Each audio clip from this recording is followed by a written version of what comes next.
Bienvenidas y bienvenidos a Gente de Opiniones. Es un gusto, un placer que nos acompañen esta nueva semana de la mitad de junio. Ya se nos fue otra vez otro año rápidamente.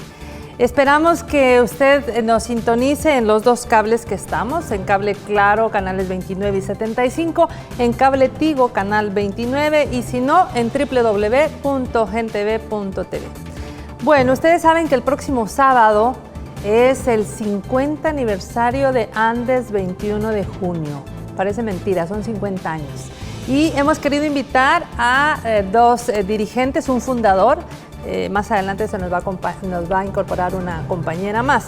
Tenemos a José Alfredo Pineda Dubón, fundador de Andes 21 de junio. Buenas noches, bienvenido. Muy buenas noches, un saludo cordial para el pueblo salvadoreño, especialmente para los colegas maestros, que ahora celebramos el 50 aniversario de Andes 21 de junio. Bueno, y también nos acompaña Israel Montano, él es secretario general de Andes 21 de junio. Y antes de entrar en materia, vamos a presentarle a continuación una nota elaborada por Merlin Vélez. En 1965 gobernaba el general Julio Adalberto Rivera. Durante esa época se pretendía aprobar una ley sobre el Sistema Nacional de Retiro que abarcaba a maestros y maestras y tenía como requisito acumular un mínimo de 40 años de antigüedad y además retenía el 5% del sueldo.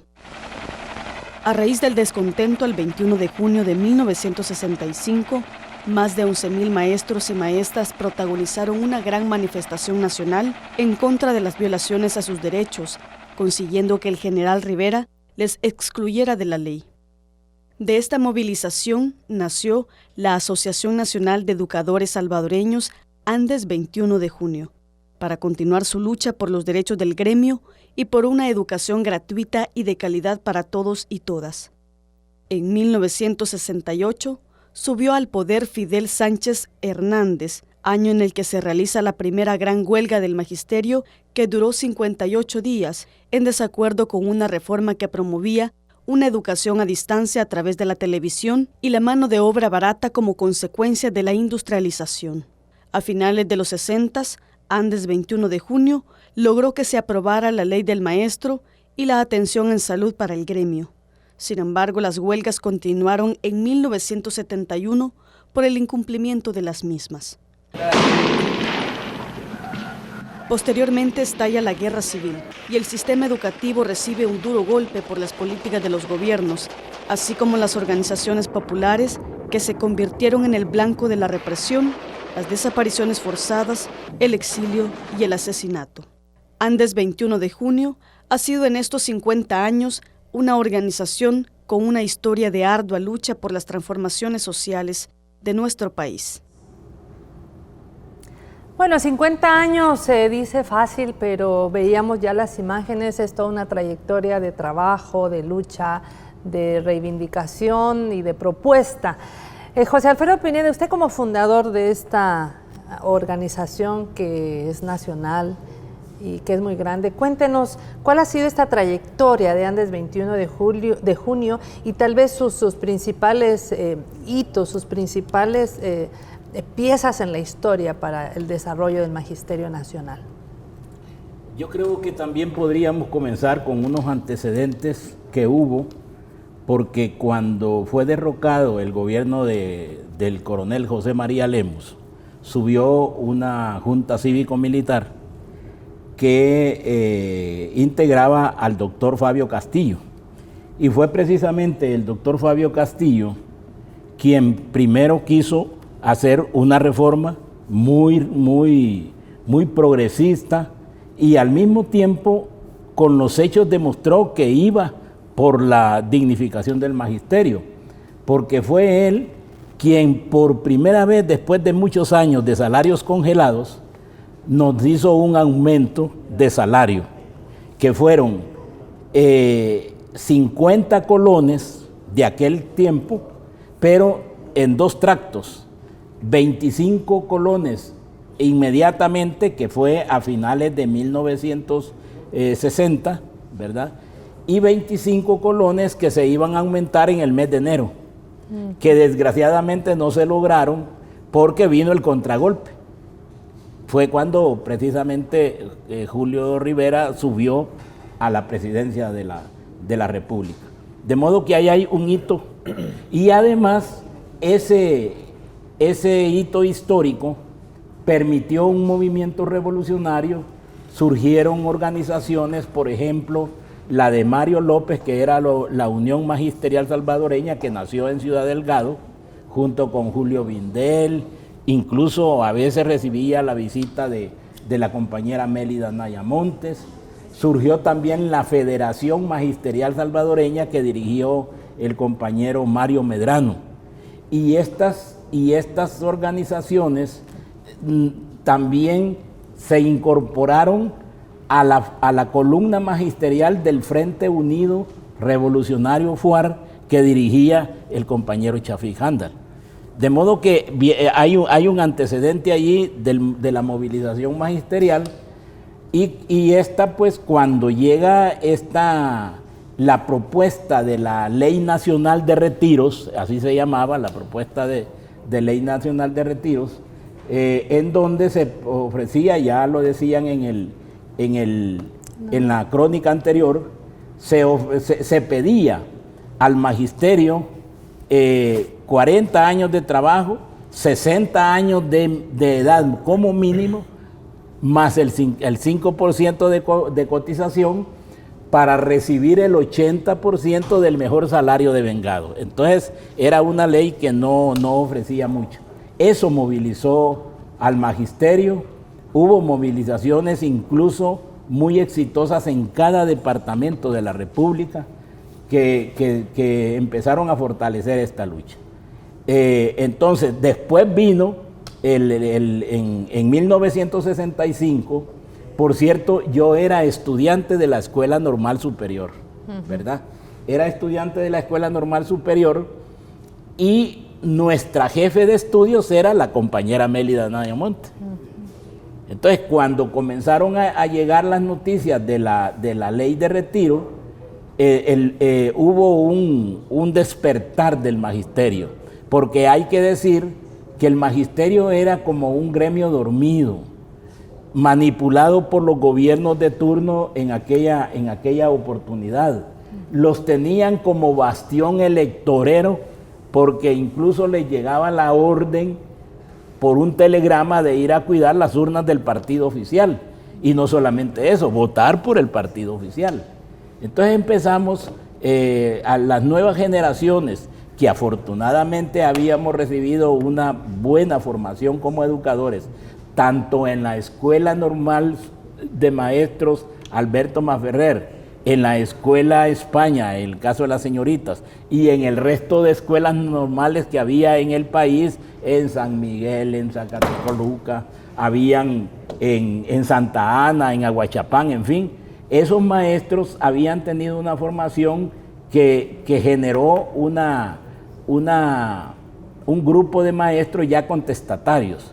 Y empezamos en primer lugar a decirles que no era obligación ni votar por el partido oficial, ni ir a cuidar urnas al partido oficial.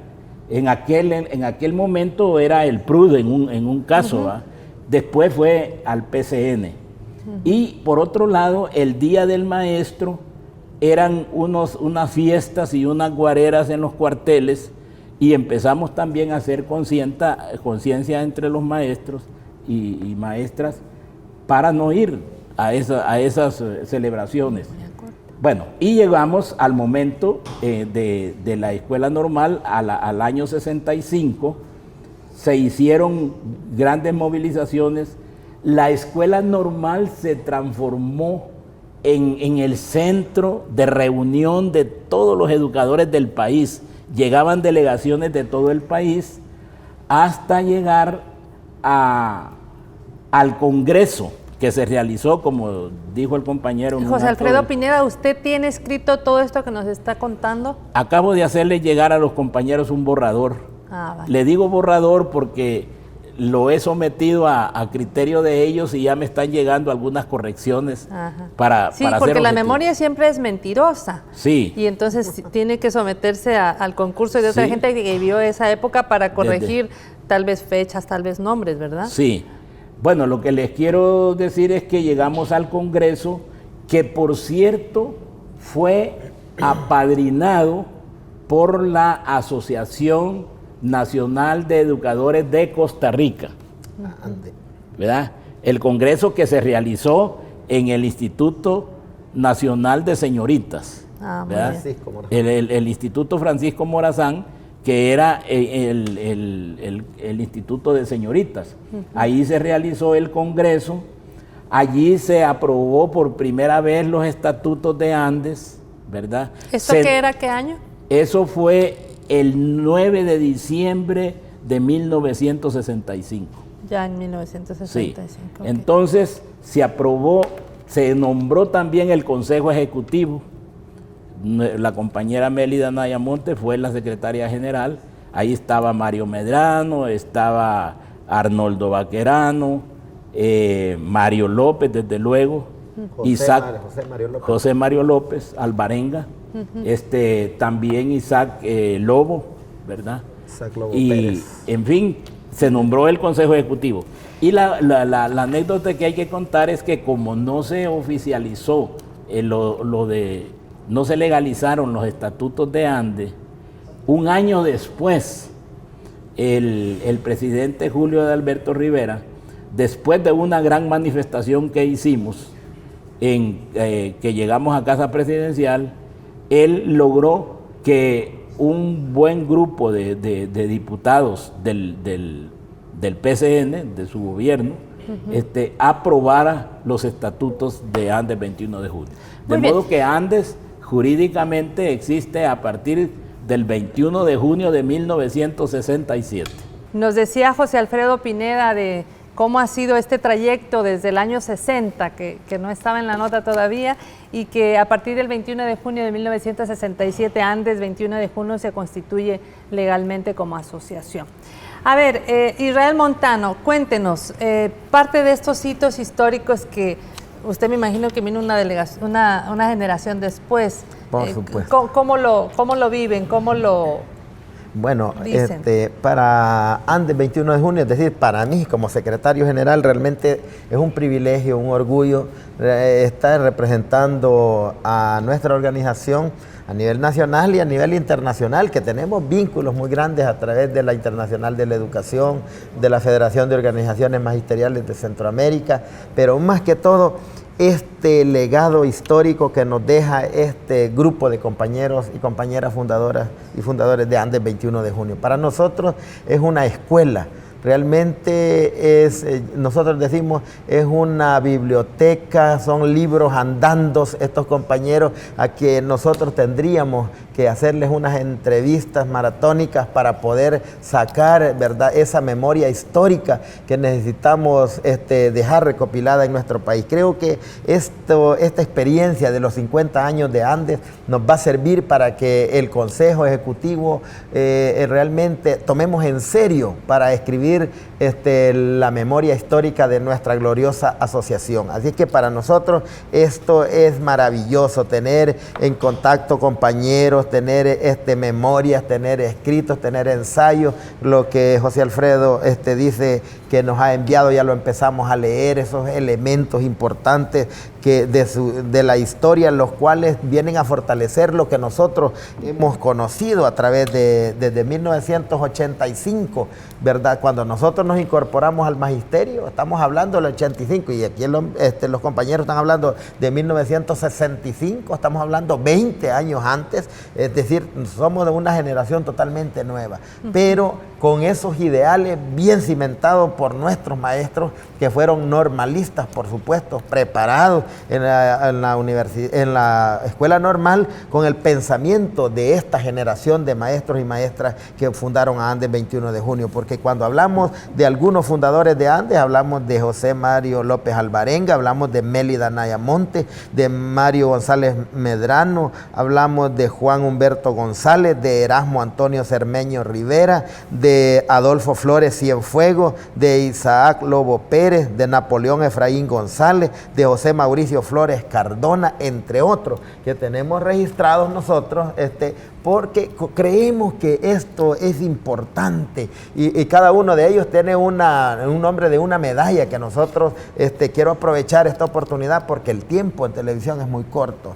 que esta Semana Cultural la iniciamos con este conversatorio, una conferencia hoy en la mañana, está un evento en Nuestra América que en este momento se está realizando, también el día de mañana habrá un desayuno con los compañeros fundadores de Andes en la Casa del Maestro, una misa en la cripta de Catedral a las 4 de la tarde que invitamos a todos nuestros amigos y amigas para que puedan acompañarnos. Ahí vamos a estar conmemorando a los maestros caídos en las luchas magisteriales y es más, la doctora Elvia Violeta Mengibra, quien le envío un saludo, me ofreció un audio de una homilía de Monseñor Romero dedicada a maestros asesinados de 1977 y que mañana obviamente lo vamos a compartir con Monseñor Rosa Chávez allí en esa misa. Entonces va a estar interesante. El día miércoles tenemos un conversatorio sobre los desafíos de Andes 21 de junio en el nuevo momento histórico que vive El Salvador con los maestros fundadores y la dirigencia actual de Andes. En la tarde también tenemos una presentación y conversatorio poético en Nuestra América para darle alarde a esta Semana Cultural del 50 aniversario. El jueves por la mañana habrá una alborada, habrá mariachi, habrá repartición de atol chuco en la Casa del Maestro, esto el jueves en la mañana. Y por la tarde tendremos una ponencia de la historia de Andes 21 de junio, donde participarán los compañeros acá que están en el set, en el CES, ¿verdad? Nos acompañarán personalidades, embajadores y muchas otras personalidades del mundo de la vida política de nuestro país para hacer más alarde de esta celebración del 50 aniversario. Y el viernes, por supuesto, que es el cierre de la semana, tendremos una marcha donde vamos a salir de la Plaza Cívica hacia el Palacio de los Deportes. En esa marcha vamos a hacer una réplica de cómo los compañeros se presentaban en esa época, porque si nosotros vemos en esta fotografía, por ejemplo, los compañeros todos venían de traje, de saco y corbata. De igual manera, los compañeros y compañeras tenían esa, yo diría, una forma pero tan excelente, como creo que ya las pasaron también allí en el archivo de ustedes. Los compañeros tienen de una forma tan extraordinaria, ¿verdad? Como los compañeros, ellos en su momento se vestían porque era como la parte ética de los maestros y maestras, ¿verdad? De cómo se presentaban. Por esa razón decimos, nosotros, esto es 50 aniversario, el llamado es para todos los compañeros que participemos en la marcha del viernes, llevar saco y corbata. Se van a asustar cuando vean quiénes salieron a marchar la gente con saco y corbata, pero somos Andes 21 de junio, conmemorando el 50 aniversario, efemérides tan importante del 21 de junio de 1965. Posteriormente, el acto oficial a las 10 de la mañana en el Palacio de los Deportes, llegará el ministro de Educación, la viceministra, la doctora Handal y el viceministro Francisco Castaneda a imponer las 3 medallas al mérito que ganamos como Andes 21 de junio en las elecciones este año. Andes nuevamente gana las 3 medallas. Y una 4ª medalla, que es la medalla Margot Tula de Morán de Parvularia, que fue entregada en 1979 a una maestra de La Paz, y que la maestra en repudio, en protesta por la represión del gobierno de esa época, la maestra solo le pusieron la medalla, se la quitó y se las entregó al Ministerio de Educación y la dejó en depósito como un gesto de repudio, ¿verdad? De protesta por la represión que había. Entonces esa maestra ya falleció, pero su familia ¿verdad? El Ministerio de Educación actual quiere reivindicar a la familia de esta maestra y va a entregar esa cuarta medalla este viernes 19, ¿verdad? Y los hijos de la compañera van a pasar y el ministro les va a imponer esa medalla, que es la medalla que quedó guardada allí. Por supuesto que se la robaron los gobiernos anteriores, los de la derecha, pero que este gobierno va a hacer cómo va a resolver ese problema, para esa deuda. Y finalmente, a las 2 de la tarde, un acto interno que va a ser en el gimnasio del Inframen, a partir de las 2 de la tarde, donde tendremos la presencia de nuestro camarada, secretario general del FMLN, Medardo González, quien ya, ¿verdad?, nos confirmó su asistencia, y lo terminamos de comprometer aquí públicamente, que va a acompañar esta actividad por la tarde, donde vamos a imponer medallas al mérito magisterial a maestros y maestras fundadores de Andes 21 de junio, unos post-mortem y otros que todavía los tenemos con nosotros. Y finalizamos con una fiesta bailable hasta las 10 de la noche allí en el Inframen con la Orquesta Magisterial de Aguachapán. Así está la programación de esta semana. Bueno, llena de actividades a partir del día de mañana. Es una semana cultural de esta asociación histórica. Tenemos también a la doctora Marina Garzona. Ella es fundadora también de Andes 21 de junio. Ustedes se recuerdan de José Mario López Alvarenga, que fue asesinado en 1993 después de los acuerdos de paz, que es cuando en el 92 supuestamente se callaron las armas, pero también vino una serie de acciones también contra el compañero Vélez y otras personas. Queremos que doña Marina Garzona, doctora, nos cuente esa voz de la mujer en esa época, cómo era el trabajo que ustedes realizaban. Muy buenas noches, televidentes de Gente Ve. Es para mí un gran honor dirigirme en esta oportunidad a los televidentes y un saludo muy especial para los maestros de Andes 21 de junio. 50 años, medio siglo, ninguna otra institución gremial, magisterial, ha tenido de transitar por este medio siglo con grandes luchas, con grandes batallas que ha costado la vida, el exilio, la cárcel, la muerte a centenares y centenares de compañeros y compañeras maestras que ofrendaron su vida porque el magisterio de todas las épocas tuviera una mejor vida. El magisterio de todas las épocas se dignificara. El magisterio de toda la época tuviera su propia identidad. Que el magisterio de todas las épocas se compenetrara del valor decisivo que él ejerce en la sociedad, que sienta que es a través de la educación que los pueblos se desarrollan, que se identifique, como lo hizo Andes desde el principio, con las luchas de los demás gremios. Ha sido un ejemplo grande en la historia de Andes 21 de junio, cómo logró captar el apoyo incondicional, porque dos obreros de la construcción, Saúl Santiago Contreras y Óscar Martínez, fueron asesinados por apoyar una de las huelgas de Andes 21 de junio. Todos los gremios existentes, universitarios, la UE, la AGEUS, los sindicatos, pueblo organizado y no organizado, acompañó a los maestros y a las maestras en sus conquistas gremiales.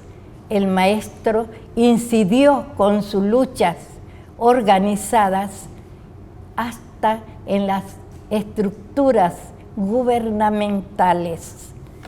¿Cómo es que surge este gremio? La mujer maestra a la par de los compañeros maestros, estuvimos fortaleciéndole de diferentes maneras. Ahí tenemos a nuestra máxima representante, Mélida Anaya Montes. Hay muchos nombres que la posteridad ha dejado grabado. Inésita Dimas, Margot Pascasio de López, y muchas tantas compañeras maestras que trascendieron ese rasgo magisterial. Doña Marina, usted lo que nos está contando ahora también ya lo escribió. ¿Qué dice? Ya lo ha escrito, esa memoria que nos está contando ahora. Ahorita esto me sale. No, yo tenía otro discurso, pero ante la pregunta suya, entonces yo he traído a cuenta. Pero es que usted lo tiene que dejar la memoria histórica para el gremio. Sí. Tiene que contar cómo fue, ¿verdad? Sí, así es. Es bien importante la participación porque eso hizo antes que tanto hombres como mujeres sintiéramos en carne propia las necesidades nuestras y de los demás, de los obreros, de los campesinos, de los padres de familia. Entonces, la mujer de Andes, 21 de junio, usted sabe que el mayor porcentaje de mujeres somos maestras. Entonces, la mujer maestra incondicionalmente dejando a familia, sus hijos, sus madres, sus padres, todo, y vino allá a apoyar a los demás compañeros de la mujer rural, la mujer urbana, la mujer de universitaria, todas nos compenetramos de los ideales de Andes. ¿Cómo no? A ver, Alfredo Pineda, usted también como fundador de Andes, que ya nos contó parte de la historia, ¿dónde podría usted decir que esta Asociación Nacional de Educadores Salvadoreños marcó en la cultura y en la educación salvadoreña una forma de ejercer el magisterio?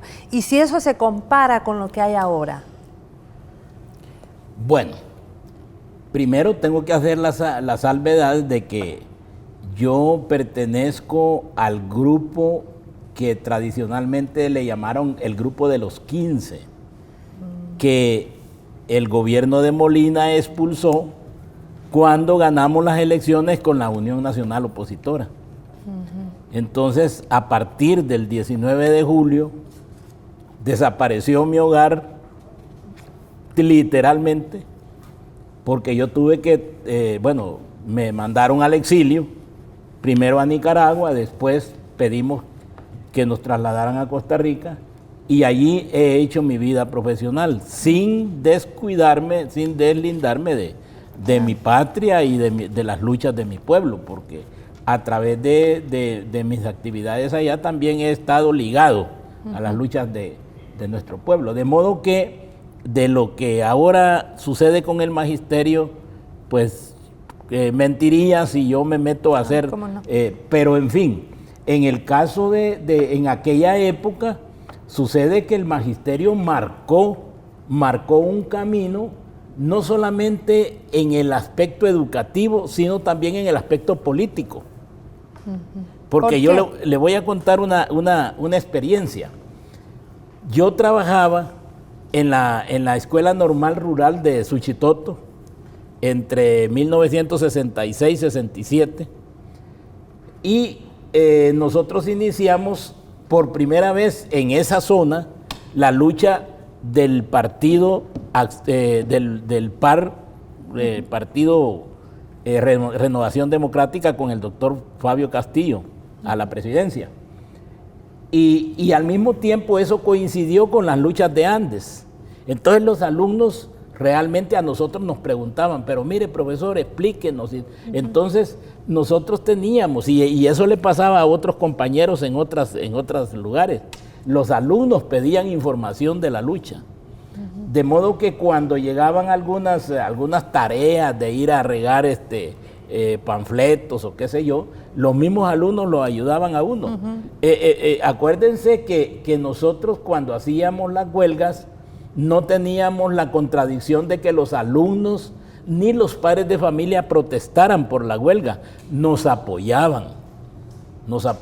Entonces, eso fue madurando la conciencia política del pueblo Eran salvadoreño. épocas bien duras de represión donde mataban a la gente, Totalmente, porque ¿verdad? incluso, por ejemplo, yo tuve una época en que yo dormía vestido, porque en un momento a otro podían llegar a tocar la puerta para Sacarlo. ¿verdad? Pero, en fin, eso desde luego generó madurez política al grado de que, por ejemplo, los 2 triunfos que tuvo la Unión Nacional Opositora en aquellas 2 campañas presidenciales fueron producto del reservorio revolucionario que venía de Andes 21 de junio en los alumnos y en todo el pueblo. Eso es una cosa muy importante. Y recuerdo yo que la mujer salvadoreña también le daba fuerza a esa lucha. Acuérdense cuando nosotros nos tomamos 58 días el Ministerio de Educación. ¿Quiénes nos daban de comer? Las señoras de los mercados. Ellas recogían víveres y ellas mismas los iban a cocinar allí. Y, es decir, nadie aguantaba hambre. Yo creo que comimos mejor cuando estábamos en huelga que en la casa. que en la casa. En fin, todas esas cosas es importante detallarlas para las nuevas generaciones, porque claro, hay compañeros que ya saben de lo que estamos hablando, pero las nuevas generaciones no saben de cuando comenzaron a asesinarnos compañeros. Yo estuve en el ojo del huracán cuando mataron a Óscar Gilberto Martínez y a Saúl Santiago Contreras. Yo estaba en ese plan, porque yo andaba en Suchitoto haciendo unas gestiones sobre la huelga y después me mandaron a Santana y cuando yo llegué a Santana ya sabían que me habían capturado y que me habían asesinado. ¿Por qué? Porque ya habían sitiado todo lo que era Suchitoto, Tonacatepeque, San José Guayabal, buscando al profesor Pineda. En fin, algunos somos sobrevivientes de estas cosas. ¿Cuál de este legado histórico que dejó el inicio de esta asociación ha calado o ha quedado dentro de Andes? ¿Cuáles son sus principales reivindicaciones y también logros que han tenido ustedes? Correcto. Bueno, en primer lugar, el legado, los logros que obtuvimos de la lucha que los compañeros hicieron, tuvimos la ley de la profesión de maestro, la ley de escalafón magisterial, la ley de asistencia al magisterio, la ley de servicios médicos hospitalarios, luego la ley general de educación, que eso fue porque hubieron la primera y segunda huelga, que Mélida hizo un libro que le llamó La Primera Gran Batalla y la Segunda Gran Batalla de Andes 21 de junio. Pero ya en los años, hablemosle al inicio, de donde el neoliberalismo cala y llega con garra a querer destruir a los movimientos sindicales, que es en el año 1990, hubo una encrucijada, un ataque realmente por parte del gobierno de Arena, del señor Alfredo Cristiani, que se quiso privatizar la educación media y la educación técnica o tecnológica. Solo los tecnológicos privatizaron, pero nosotros defendimos la educación media, que no se privatizara. Entonces, por eso el compañero Jorge Morales Duarte, que fue secretario general de Andes, escribió otro libro que le llamó La Tercera Gran Batalla de Andes, un documento, pues, un librito que nosotros allí los conservamos, con la Tercera Gran Batalla de Andes, la defensa de la escuela pública, especialmente la educación media. ¿Y estos 3 libros se venden en algún lugar? No se tienen. Seguramente van a pedir al Ministerio de Educación que los vuelvan a reeditar. Correcto. Nosotros estamos trabajando, la UCA dicen que tiene el primero y segunda gran batalla en la biblioteca. Nosotros tenemos en poder la segunda gran batalla, que aunque logramos el librito ya casi deteriorándose, lo tenemos en nuestro poder para reproducirlo y ver cómo podemos nosotros sacar muchas memorias que la compañera Melida Nayamonte pues escribió. Luego otro legado que a nosotros nos quedó de esta generación de compañeros que hay que reconocer es la convicción revolucionaria que quedó en muchos de nosotros como estudiantes jóvenes que estudiamos allí de 1971 al 79, por ejemplo, que fue la época donde yo saqué el 9º grado y luego el bachillerato. Entonces es una generación de maestros comprometidos con el proyecto revolucionario y eso nos quedó, esa semillita nos quedó a nosotros y luego cuando decidimos estudiar para profesores ya en la Universidad de El Salvador, también con esa misma línea estratégica del movimiento revolucionario en apogeo en El Salvador, lo hicimos con mucho orgullo y decir que ese es un legado que nos quedó a algunos, a pesar de que hoy la generación moderna del Magisterio Nacional, la mayoría compañeros muy cómodos, sin compromisos para el magisterio. Quiero preguntar. Correcto. Usted habla de un legado revolucionario, de un legado de avanzada, pero ¿qué pasa cuando, por ejemplo, el ministro de Educación dice, vamos a formar a los docentes, los sábados les vamos a dar formación, y muchos dicen que no? Correcto, es que a eso quiero llegar porque mira, en 1980 se cierra Ciudad Normal y se convirtió en cuartel. O sea que para el régimen en ese momento era urgente formar militares, soldados y no profesores. Entonces, la escuela normal Alberto Tomás Ferrer se convierte en un cuartel. Y resulta que el problema que tenemos es que a partir de allí el Estado salvadoreño, el gobierno, el Estado facilita la apertura de 54 universidades privadas. Y esas universidades privadas del Amatillo, del garaje, como le llamamos nosotros, ahí se graduaron miles de maestros. Pero solo se graduaron, habían compañeros que solo iban a pagar la cuota, la colegiatura o la mensualidad y no estudiaban. A los 2 años ya eran licenciados, eran maestros. Entonces, pero no estoy criticando a estos compañeros porque después que recibieron el cartón, en la práctica real, en la escuela, en el cantón, en el barrio, se hicieron maestros y mi respeto, hoy son buenos maestros, muchos. El que traía vocación, pero el que no traía vocación, realmente lo que hemos llegado es como a pasar el tiempo, a ganar un salario, pero no a tener ese compromiso directo con la comunidad. Otra herencia que yo diría que nosotros tenemos de los fundadores de Andes y de esta generación comprometida, es que ellos utilizaron un elemento fundamental. Nosotros, para que el público lo entienda, nuestra gente, la pomada mágica utilizada por ellos fue el vínculo con la comunidad, fue el vínculo con los padres de familia, el vínculo con la gente, con el trabajador, con el campesino, con el vendedor del mercado, etc. Y por eso es que tuvieron ese respaldo y apoyo. Ahora hace falta. Por eso nosotros en Andes hemos iniciado un movimiento pedagógico salvadoreño que consiste en el reencuentro de los maestros con el padre de familia, porque la educación inicia en el hogar. Si un hogar estable, una familia unida, tiene sus 2 o 3 hijos y los educa perfectamente de 1 a 4 años, cuando nos llegan a la escuela, nosotros le damos seguimiento y la educación es un proceso donde estamos juntos, el padre de familia, la madre de familia, los maestros, para educar bien a nuestros hijos, porque nosotros somos maestros, pero somos padres de familia. Entonces, ese papel importante que debe jugar el padre de familia es el que hemos perdido en esta generación. Por eso es que hay una crítica que tenemos mala educación, que no sirve la educación, pero si el padre de familia no tiene un compromiso con el maestro, debemos ponernos de acuerdo. Cuando nos pongamos de acuerdo, por eso el tema general de la pregunta generadora en el movimiento pedagógico es la educación que tenemos y la educación que queremos. Y empieza un debate muy rico de los alumnos, los padres de familia y los maestros, que es lo que va a generar la elaboración de programas de estudio,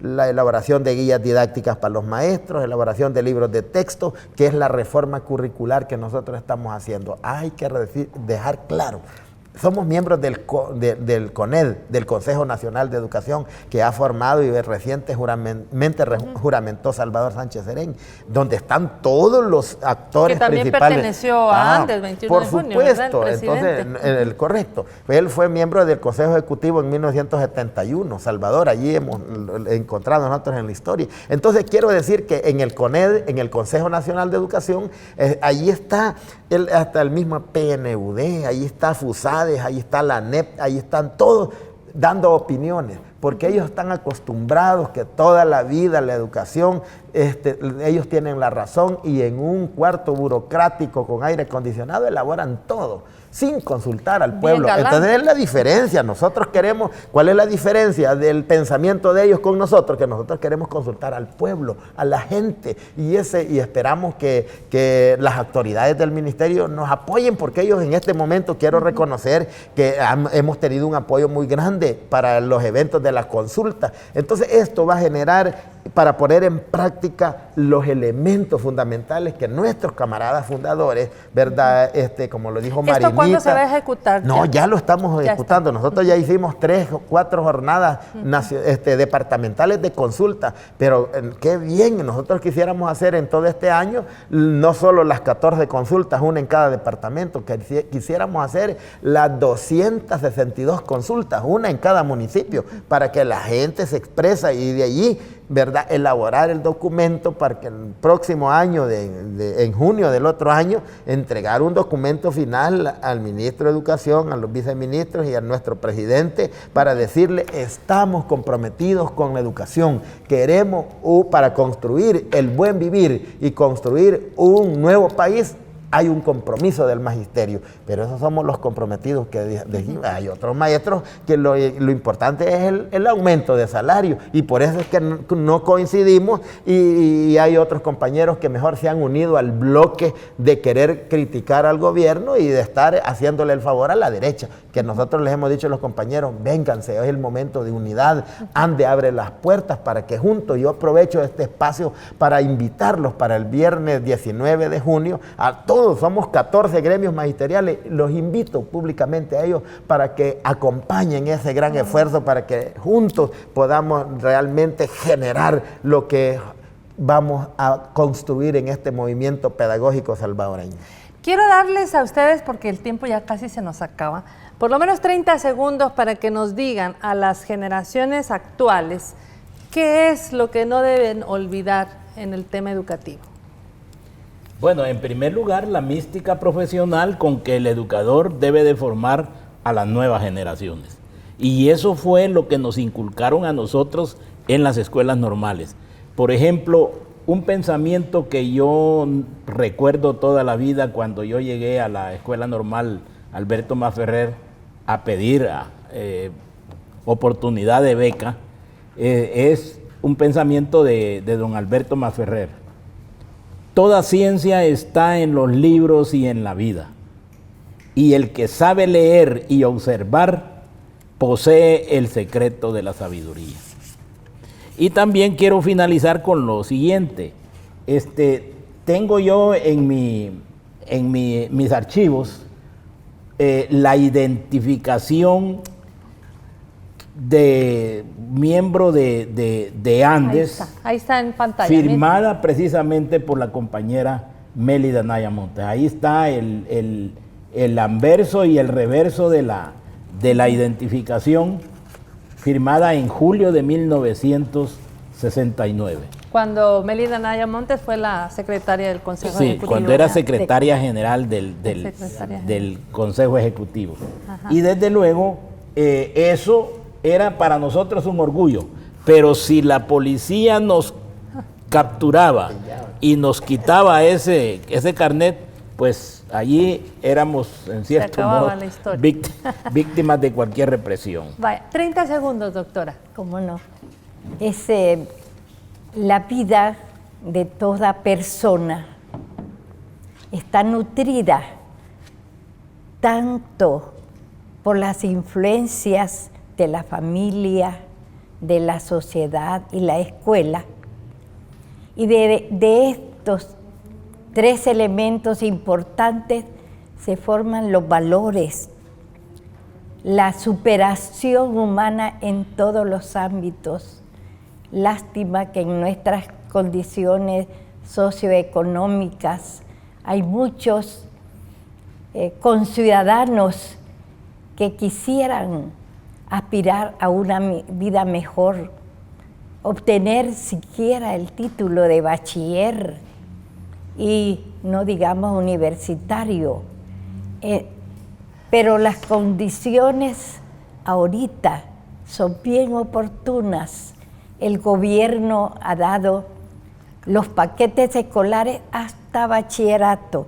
Hoy ya no hay excusas para que ningún padre de familia deje de enviar a sus hijos.